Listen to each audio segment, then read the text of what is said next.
Ever heard of the Roman Ninth Legion? Their story is one of Rome's most enduring mysteries.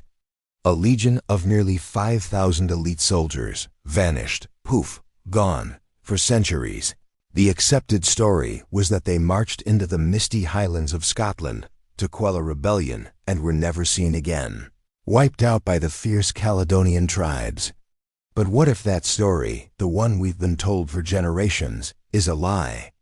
What if the truth is far darker, a conspiracy hatched in the very heart of the Roman Empire? Today, we're pulling back the curtain on the disappearance of the Ninth Legion, and what we've found will change everything you thought you knew about ancient Rome. The official story is simple and dramatic. Around the year 117 AD, the Ninth Legion, stationed in Ebracum, modern-day York, England, marched north. The Picts, or Caledonians as the Romans called them, were causing trouble. The legion went to restore order and vanished without a trace. This narrative was famously popularized by Rosemary Sutcliffe's novel, The Eagle of the Ninth. It suggests a massive military disaster, a whole legion annihilated. This idea became so entrenched that for a long time, historians just accepted it. But when you start to dig, the evidence for this epic battle is surprisingly thin. In fact, it's almost non-existent. There are no mass graves, no battlefield sites littered with Roman armor and weapons, and no definitive historical accounts from Roman sources detailing such a catastrophic loss. That's a huge red flag. The Romans were meticulous record keepers, especially when it came to their military. The loss of a full legion would have been a major event, recorded, discussed, and analyzed. Yet, there's a deafening silence. So if they weren't wiped out in Scotland, where did they go? This is where things get really interesting. In the 1970s, new archaeological evidence started to surface, not in Britain, but hundreds of miles away in the Netherlands. At Nijmegen, archaeologists found tiles stamped with the mark of the Ninth Legion, suggesting a detachment, or maybe the entire legion, was stationed there after 120 AD, years after they supposedly vanished in Scotland. This completely shatters the old theory.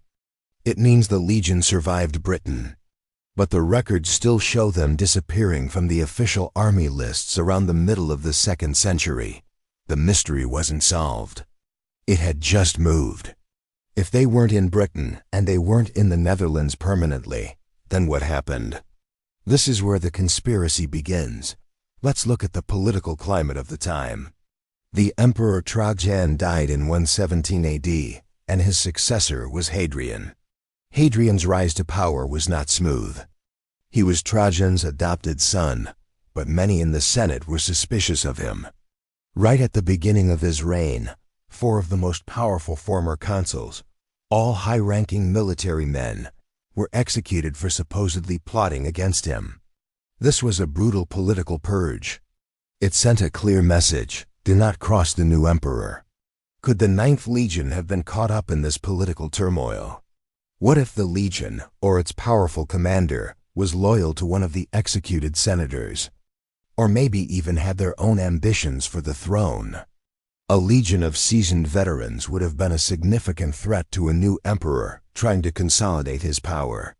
Imagine this scenario.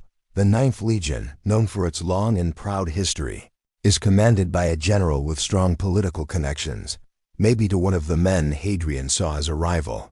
When Hadrian takes the throne and purges his enemies, he can't risk leaving a potentially disloyal legion intact. But openly executing a popular general and his entire legion would cause a massive scandal and could even spark a civil war.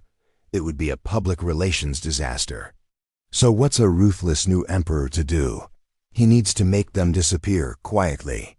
This is where the conspiracy theory really takes hold. The idea is that the Ninth Legion wasn't destroyed in battle, but was systematically disbanded, its men scattered and its records erased. This practice, known as damnatio memoria, or the damnation of memory, was a tool the Romans used to erase disgraced individuals from history. Their statues were torn down, their names chiseled off inscriptions.